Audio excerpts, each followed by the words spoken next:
এটি cast iron pipe. সেই cast iron পাইপটি আমি এখন চেঞ্জ করব, কারণ এই পাইপটি ফেটে গিয়েছে আর জাম হয়েছে। তো আমি এখন ইউপিভিসি পাইপ দিয়ে কাস্ট আয়রন পাইপে আমি সেটিং করব।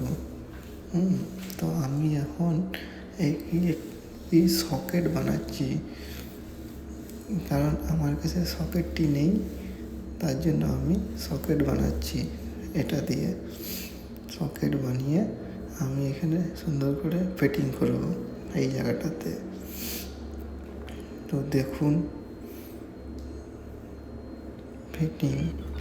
ফিটিং কমপ্লিট হয়ে গেছে। এখন ওখান থেকে জল দিচ্ছে, কোনো লিকেজ নেই। ক্লাম দিয়ে ভালো করে ফিটিং করে দিয়েছি,